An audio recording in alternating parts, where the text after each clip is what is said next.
everybody. Welcome to Phil and Dave's Excellent Adventures. Just Dave here.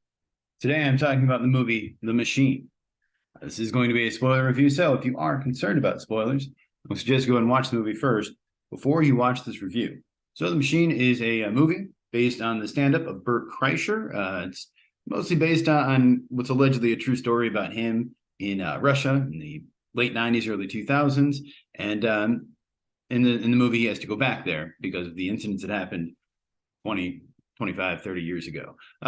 So as far as what I liked about the movie, overall, I thought the cast was great. I think Bert Kreischer did a pretty good job. I like Mark Hamill, of course, always. I like Jimmy Tatro as young Bert. I know him mostly. I first saw him in American Vandal. I like that show, and I've liked him in everything I've seen him in since. He was in Modern Family and some other stuff. I really liked Iva Babić as the Russian woman there. Right behind me there. There we go, that one. Yeah, she actually looks up. She's not Russian. She's Croatian. But yeah, I think maybe she overdid the rolling of the R's a little bit on the accent. But overall, cool character. I liked her portrayal. And yeah, I liked her a lot. And maybe my new celebrity crush there. I also like Jessica Gabor as his daughter. It took me a while. I'm like, I know her from somewhere. She's in Shameless. That's what I know her from. But she was good. I liked Stephanie Kurtzuba as his wife. Robert Mazur as Alexei, and Nikola Juriko as Igor. Throughout pretty much all the supporting characters in this were really fun. I even like the DJ. I didn't get his name, but he vaguely looked like Billy Corgan. The one guy kind of looked like Casper Van Dien. So like a lot of that kind of stuff where I'm like, okay. A part of me was like a little disappointed they weren't more famous or people were recognized, but then I realized it's a low budget movie and they needed Russian looking people anyway, so it makes sense. I like the music in this. We got Santeria, second movie in a row that I watched with Sublime Santeria. There were some other good 90s songs in there that I forgot to write down, and couldn't find them when I Googled it. So, hey. But I also like the score, which was by a guy named Joseph Trapanese. He's done a bunch of stuff, including Tron Legacy, along with Daft Punk, Straight Outta Compton, The Raid 2, a lot of stuff. Good. I liked it throughout. And I thought most of the humor, or at least some of the humor, really worked for me. I found myself laughing out loud a good 4 or 5 times in this. I remember the Urkel callback worked for me, at least the second time, because it was so awkward and so stupid when she shoots her dad. It's like, did I do that? Yeah, it got a laugh out of me. There's a couple other ones. Just, again, random violence always makes me laugh because I'm an idiot. So watching people get hit with, large, heavy objects and stuff like that usually works for me. And I think there was some pretty good stuff. I thought the action scenes were pretty well handled and well directed. Again, it's a low budget movie, and I don't know how much experience the director had with action stuff, but I guess he has because he's worked in some stuff. But yeah, I believed it. I thought Kreischer was pretty believable as an action hero. And then there's a scene toward the end where there's a statue of, I assume, Joseph Stalin, Vladimir Lenin, or maybe John Lennon. I don't know. But there's a statue of a guy. He's got a hammer and he's got a sickle, and they knock it over at one point over one of the guys. The arm breaks off, and the guy puts his hand inside of it and uses it as a weapon, which why would the logistics behind that aren't quite there, but it's a really cool scene. And it looks really cool to have this giant, massive guy with a giant metal hand with a hammer in it that he's using as a weapon against Bert. And then we got Mark Hamill comes in there and pushes the statue over on the guy, and he gets impaled by the sickle, which awesome, dude. I love it. Yeah, absolutely. Great scene. I think that scene alone bumped my score up 1 point because it was just really fun. I really enjoy a good creative death scene.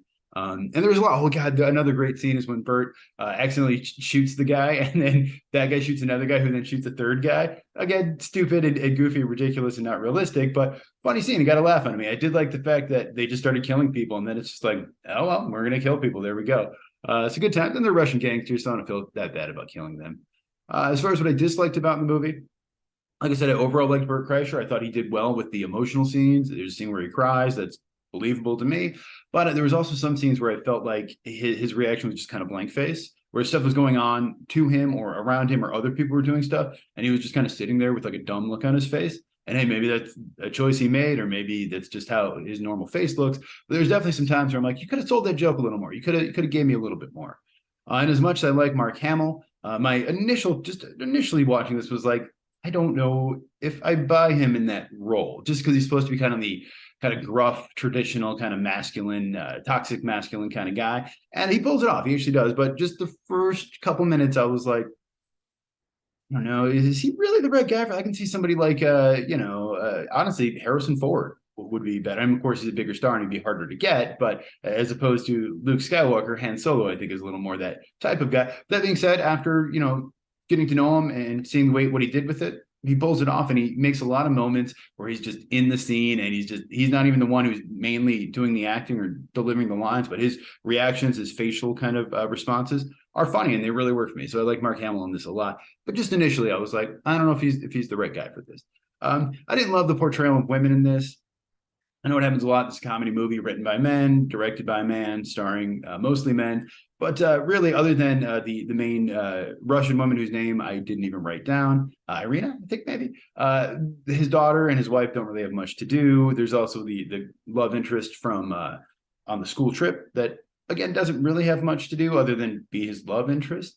And I appreciate the one woman being kind of a badass, but it does seem like Hollywood doesn't know, or men don't know what to do with. A lot of men don't know what to do with women. For the longest time, they were just damsels in distress, and they were just kind of there to be love interests or whatever. And then at some point after Alien, they were like, "Oh, hey, we can make women badasses. We can make them fighting and kicking and punching and kicking ass. All right, cool." But the problem is, like, it's still not a very realistic portrayal of a fully formed human being. Like, how about just making them people with actual, like, hopes and desires and dreams and thoughts? And she does a little bit, but still it seems a little just out of place. And I realize it's a comedy movie and they weren't going for women's rights or anything, but I also feel like in 2023 I expect a little more from the writers to give us a little bit something, at least with the daughter and the wife. And then there's the opening bit where he's talking about calling her a C word, and you're like, okay, fine.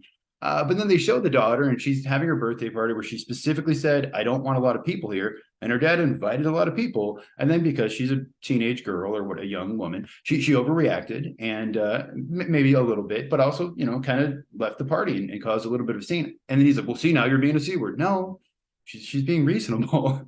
It's her birthday. If she didn't want a bunch of people who she doesn't know there, you shouldn't have invited them. And so just stuff like that, where I'm like, all right, I'm really not on your side here, Bert, and there's a bit of chauvinism. They even do kind of mention it and address it in the movie, where even his dad's like, "Oh, I get why they liked you, because your, chauvinism seemed like cheeky and innocent to them because they're so much more chauvinistic." And I'm sure Russia is. I've never been to Russia. I've met some people, but I don't have like good friends from Russia, so I really can't speak to what it's like there. But it did seem a little reductive to me. And granted, I could be wrong. I have no idea.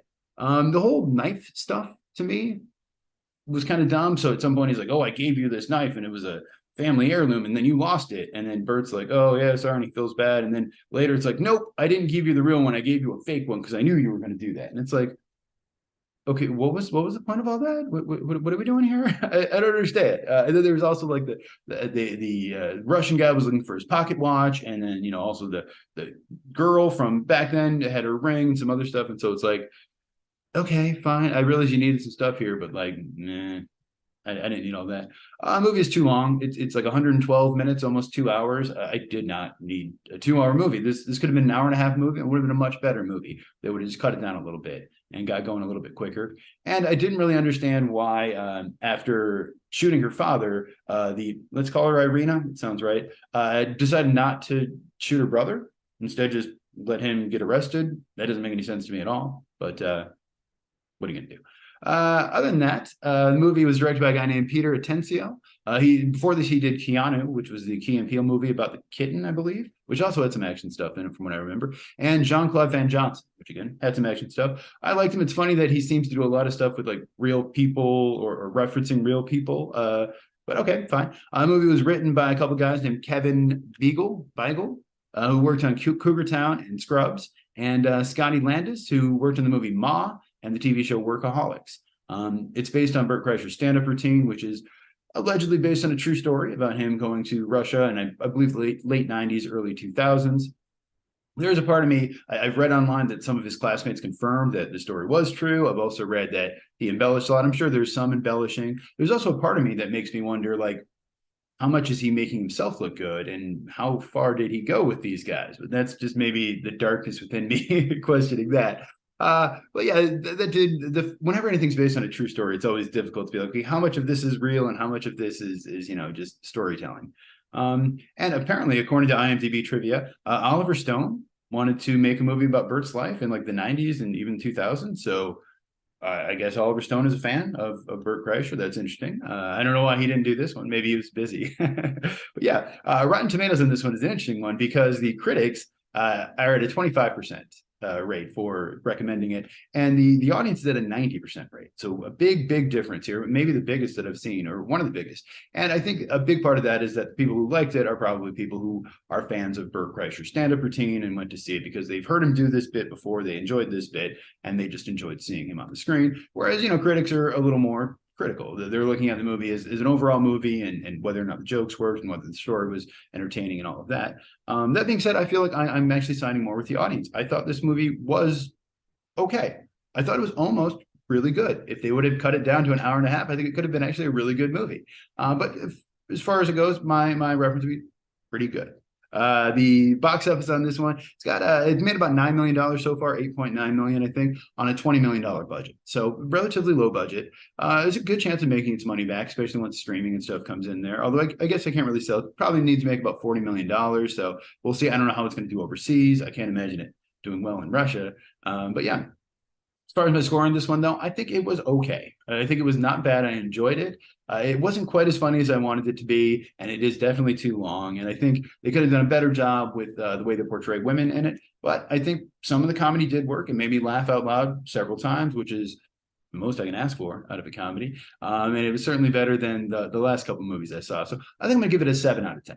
I think it was good, but not great. But overall, I enjoyed it. Maybe not worth going to the theater to see, but if you watch it, catch it at home on TV, on whatever streaming service in a couple months, worth your time, especially if you are a Bert Kreischer fan. So if you saw the movie, let me know what you thought of it down in the comments below. Thank you so much for watching. Hope you have a great night. I will see you here again next week.